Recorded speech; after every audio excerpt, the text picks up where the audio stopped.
Bienvenidos a Club de Prensa en NTN 24. Transmitimos desde Washington a 3 cuadras solamente de la Casa Blanca. Y no olviden ustedes que al final de este programa lo pueden ver completo, pueden ver a partes en nuestra página de Facebook, también por nuestra cuenta de Twitter y el audio, el podcast en SoundCloud.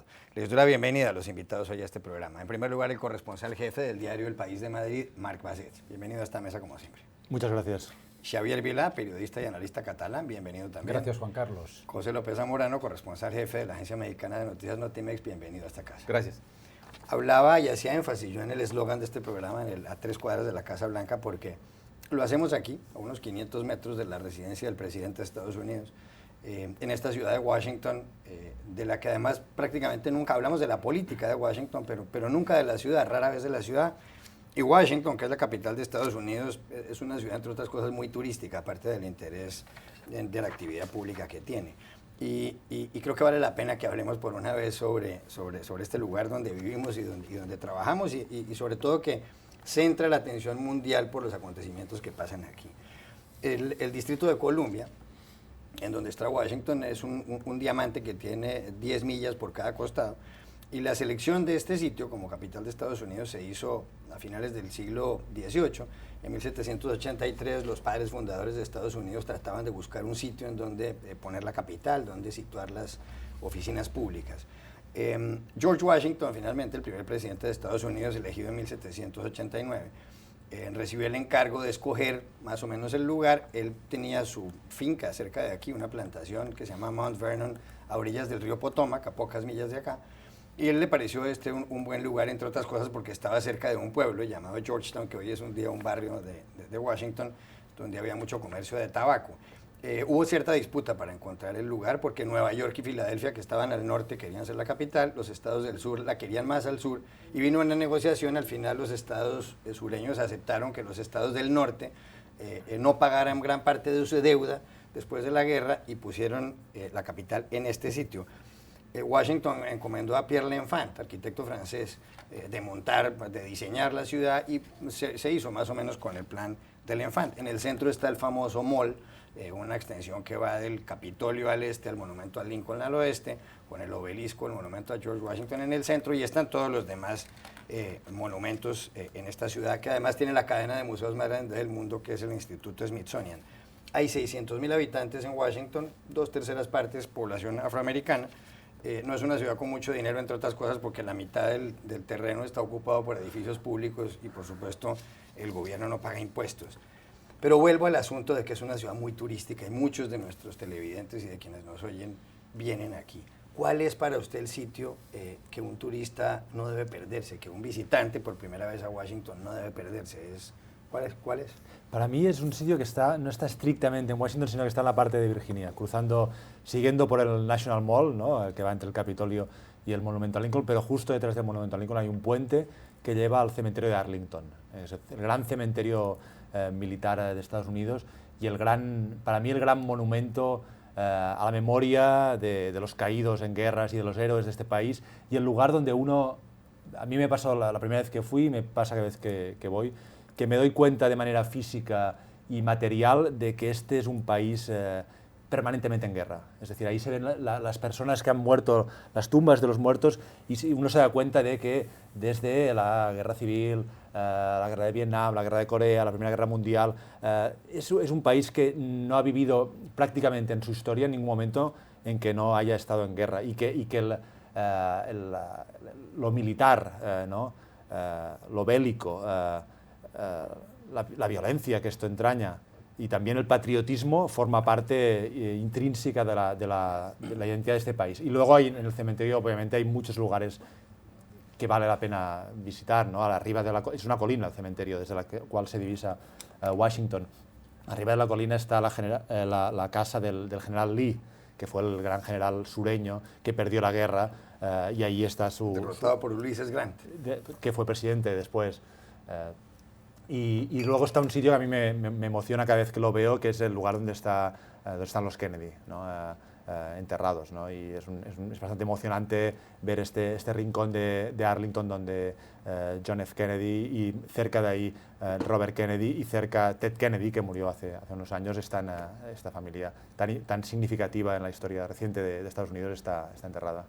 El cementerio de Arlington es muy turístico y muy interesante, Pepe. La Casa Blanca también, decíamos que está a 3 cuadras de aquí, y entre otras cosas ahí no vivió nunca George Washington, el primer presidente, porque la ocupó el segundo presidente John Adams en el año 1800, o la empezaron a hacer en el año 1800. ¿Cuál es el lugar que a usted más le gusta de la capital de Estados Unidos? Yo tengo una debilidad especial por el Mall, lo que se traduce en español como el Paseo Nacional. Antes de llegar a Washington, hace casi 2 décadas, me decidí conocerlo bien el Mall y me tomé 10 días de vacaciones antes de empezar mi trabajo aquí en la capital de los Estados Unidos, y no me alcanzaron 10 días para conocer la maravillosa capacidad de museos, de piezas que tiene la institución smithsoniana. Realmente tienes algunos de los museos más impresionantes del mundo individualmente, y el hecho de que estén todos aquí representa para mí mucho eso, ¿no? Todo lo que es un crisol de expresiones artísticas de Estados Unidos. Cuando llegué no estaba el Museo del Indio Americano, ya está. No estaba el Museo del Afroamericano, que lo acaban de inaugurar este año, y nos falta el Museo Latino en la capital de los Estados Unidos. Salvo por eso, yo creo que realmente es una experiencia inigualable poder recorrer el Museo de la Historia Americana, ¿no? Enterarse justamente de los vaivenes de los primeros presidentes, porque cuando llegó John Adams, este era un chiquero. O sea, esto no era la capital hermosa de Pierre L'Enfant había pensado, era realmente un lugar lleno de lodo. Todavía él vivió, te estaban poniéndole las paredes, remozando los exteriores de la casa, le estaban poniendo el pasto, etcétera. Un lugar muy especial. Y tengo una particular debilidad por el Tidal Basin, la cuenca del río Potomac, donde están los cerezos, los árboles de los cerezos que en la primavera pues refrendan ese espíritu de amistad entre los pueblos de Japón y de Estados Unidos. Pero creo también que la ciudad de Washington es una ciudad de contrastes. Entonces uno se puede perder en la idea de que arquitectónicamente es una bella ciudad, culturalmente es una ciudad muy interesante, tienes también al Centro Kennedy de las Artes, pero también cada vez que pienso en Washington pienso en los contrastes justamente de esa zona central, de ese brillante, ¿no?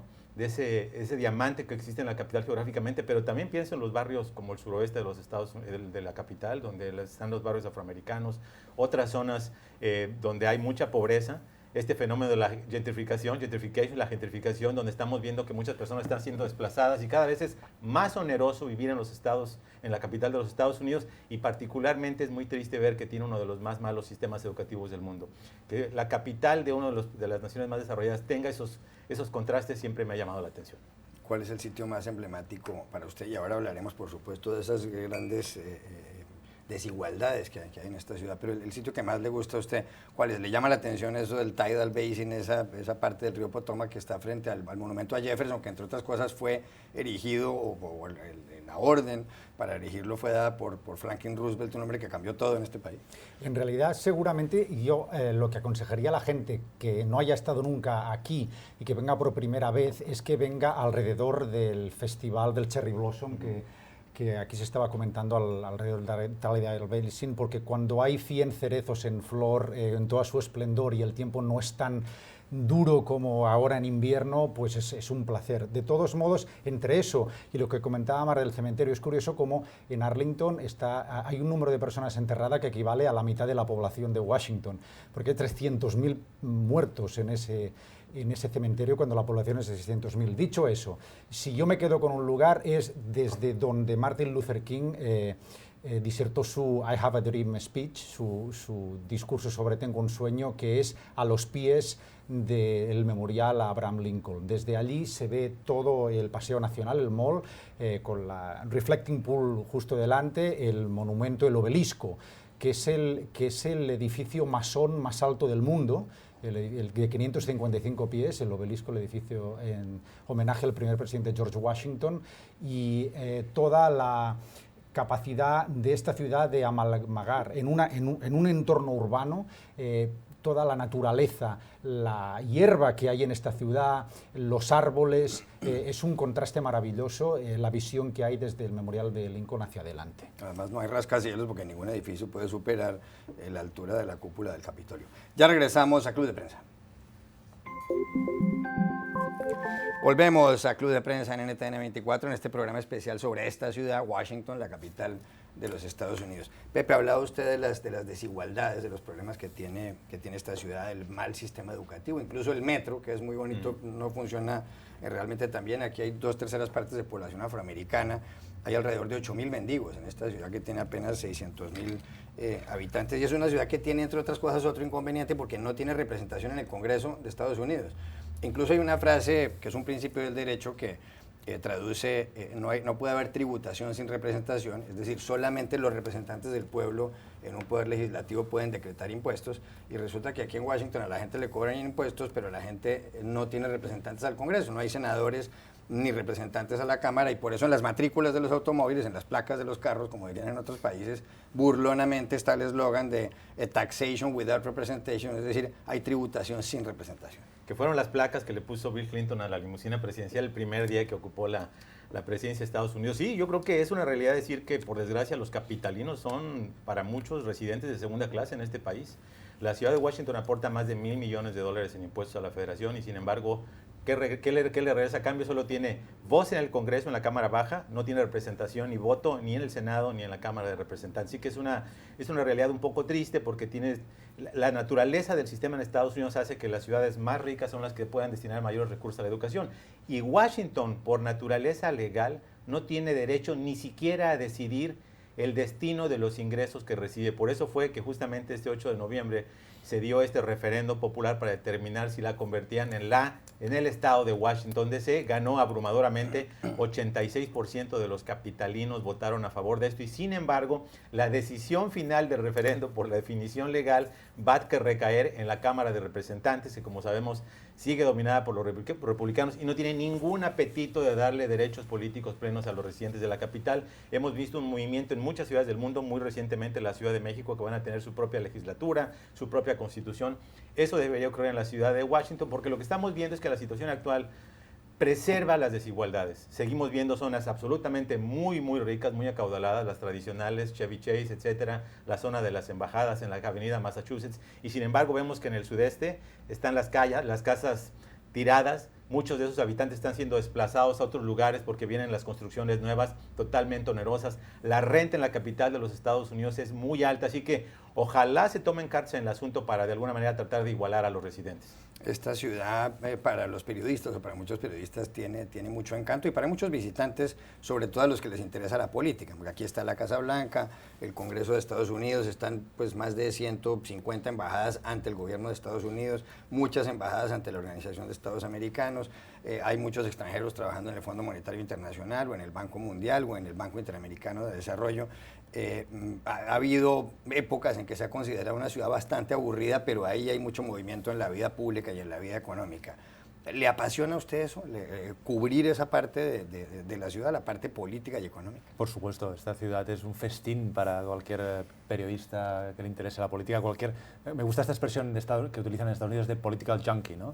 El junkie político, el adicto a la política. Pues esto es como Disneylandia para quien le interese la política, que le interese la política de Estados Unidos, que le interese la política mundial, ¿no?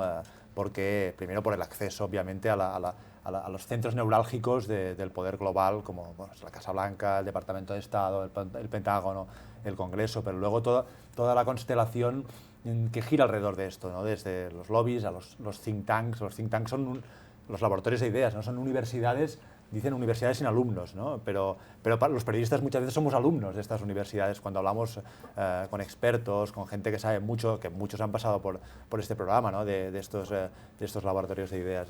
Y luego yo creo que también hay una ruta turística, ¿no? Para quien le interese la política y el periodismo, ¿no? Obviamente, pues poder ver la Casa Blanca, poder visitar el Capitolio, que son edificios, que esto es una cosa muy bella de este país, son edificios públicos, son edificios del pueblo. El pueblo, cualquier ciudadano puede entrar en el Capitolio y pasearse por los pasillos y golpear en la puerta de su congresista, entrar y hablar con él, ¿no? Es la casa son la Casa Blanca también, es la casa del pueblo, no es la casa de un político que la posee, ¿no? Están abiertas las puertas. Y luego, a mí me gusta mucho, una vez hice la ruta del Watergate, ¿no? Del escándalo del Watergate, que recordemos en los años 70 acabó con el presidente... Con 74. 74 de Richard Nixon, ¿no?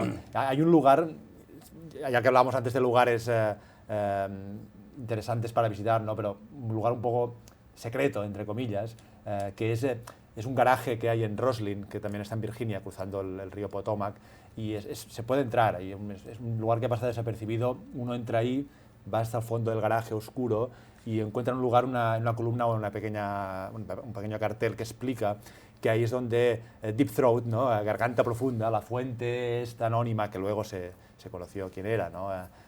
Pues le explicaba al reportero del Washington Post, Bob Woodward, los secretos y los indicios que le llevaron a desvelar el escándalo del Watergate. La suerte que tuvo Woodward, que no tenía Twitter y no había estas cosas, que se hacía periodismo de otro modo y era más fácil, ¿no? O era otro periodismo. Creo que sería interesante entroncar las dos realidades que nos están contando, porque esta ciudad es todo política. Pero es todo política también. Uno hace política cuando va a comer un sitio y no a otro, cuando compra un producto y no otro. Todo está politizado, todo tiene un vínculo con esa cuestión. Y entonces alguna marca, alguna gente no la compra porque está asociada con un partido político, con un representante que es de un partido determinado. O sea que cuando uno va al supermercado está haciendo política también. Y en referencia a lo que se notaba, yo creo que es muy interesante para quien no ha venido nunca aquí, que sepa que el clima es extremo, hace mucho frío en invierno y mucha calor en verano, es una calor húmeda, que el Capitolio es el centro de todas las cosas, la ciudad está dividida en 4 cuadrantes y el Capitolio es el centro neurálgico de la ciudad. Sí. Y entonces tenemos noroeste, noreste, suroeste y sureste, y lo que se comentaba aquí muy interesantemente es que el cuadrante noroeste, desde el que hablamos ahora, es el más solvente económicamente y es donde pasan la mayoría de cosas en referencia a la política, la sede de los think tanks, la Casa Blanca, el Capitolio, una parte también, sí. Entonces eso hay que tenerlo en cuenta a la hora de pasearse. Y luego eso también afecta a cómo comemos. Los restaurantes donde podemos tropezar con legisladores, con gente que decide cosas en esta ciudad, están mayoritariamente en este cuadrante. Hay un par que yo puedo recomendar al lado de la Casa Blanca, hay uno histórico que se llama Old David Grill, donde ahí puedes encontrarte a gente.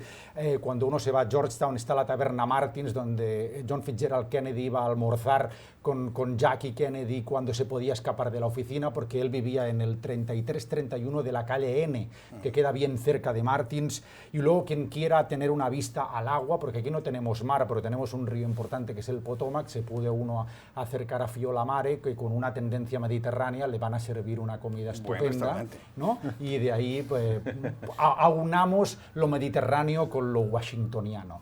Por cierto, esto es un pantano. Esta ciudad se construyó sobre un pantano, y de ahí viene todo el problema con el clima que le comento, y como bien decía Donald Trump durante la campaña electoral, drain the swamp, o sea, sequen el pantano. Él se refería a los lobbies y a los intereses generados que de momento no está cumpliendo, por cierto. Y nos quedan 2 minutos, hay que decir que Washington tiene cosas terribles también, como la gran cantidad de ratas que hay, eso hay que tener mucho cuidado, pero independientemente de este tema, ¿te refieres? Uno no sabe, porque hay que acordarse que Harry Truman, presidente, decía, si quiere conseguir un amigo en Washington, compre un perro, tal como están las cosas. Pero en este minuto y medio que queda, ¿dónde comer en Washington? Viene alguien a esta ciudad. 3 sitios donde comer. Después de escuchar a Javi me dio un poco de hambre, pero te voy a decir, yo creo que hay buenos restaurantes de comida mexicana relativamente aquí en Washington. Y si me exiges mucho así con hambre, como ya casi me va a dar en un momento, yo te diría que escogería, por ejemplo, para comer tacos, los tacos de Jumiles en el Oyamel, sí, que son muy buenos con su guacamole. Escogería también el Rosa Mexicano. El Rosa Mexicano hacen un muy buen guacamole. Incluso si quieres comerte unos tacos rápidos, los del District Tacos son muy buenos. También hay buenos restaurantes españoles. Por ejemplo, la Taberna del Alabardero, a mí me gusta mucho la paella negra que se come allí, no sé, los expertos aquí de la gastronomía. Yo creo que es un lugar para todos. Si algo tiene Washington es que, aunque no es Nueva York, ¿no?, por esta multiplicidad étnica, racial, con la misma intensidad, sí puedes encontrar de todo. Yo no sé, es una ciudad que le va a agradar a muchos. Solo quiero hacer un comentario breve en relación con lo que comentaba Mark, que es bien importante. Los museos de Washington, a diferencia de la mayor parte del mundo, son absolutamente gratis. Tú puedes entrar a cualquier museo, pero sí me he dado cuenta que quizá por tener más tiempo en esta ciudad que muchos, que la ciudad ha cambiado. Antes sí había una política de mayores puertas abiertas y ahora, por ejemplo, lo vemos en la Casa Blanca. La Casa Blanca se ha amurallado. Claro. Las giras tradicionales de todos los tiempos se han acabado. La ciudad tiene doble reja. Poder entrar a la Casa Blanca es una verdadera lata. Como periodistas, obviamente se te facilita, pero como público en general es cada vez más difícil. Y es un poco esa fisonomía cambiante que va ocurriendo con las políticas de Estados Unidos. 15 segundos, un restaurante en Washington. Es que yo creo que hay que reconocer que Washington tiene muchas virtudes, pero Washington, como decías, no es Nueva York, no es Ciudad de México, no es París, no es Londres, no es Berlín, no es Barcelona, no es Madrid. Es una ciudad pequeña, es una ciudad poco cosmopolita, es una ciudad en la que cuando uno se mueve por esta zona donde se mueven los periodistas, diplomáticos, políticos, bastante uniforme, incluso la manera de vestir, la manera... Muy gris. Sí, es una manera de decirlo. Yo no creo que sea una ciudad de grandes restaurantes. La guía Michelin, de hecho, es el primer año que hace una guía de restaurantes, pero yo diría un restaurante que no es de gran gastronomía, pero me gustaría hacerle un pequeño homenaje, que es una pizzería que hay en el noroeste, que se llama Comet, ¿no? Y que fue víctima recientemente de un intento de ataque con un hombre armado inspirado por las mentiras y las teorías conspiratorias que la gente del entorno de Donald Trump hacía circular. Y vayan a comer al Bistro Duquan cerca de Dupont Circle, y además vayan a Twinbee, una pizzería y a una librería que se llama Kramer Books, también en Dupont Circle. Ya regresamos a Club de Prensa. Volvemos a Club de Prensa para despedirnos. Gracias Marc Basset, Xavier Vila y José López Zamorano, y a ustedes los espero en una próxima oportunidad.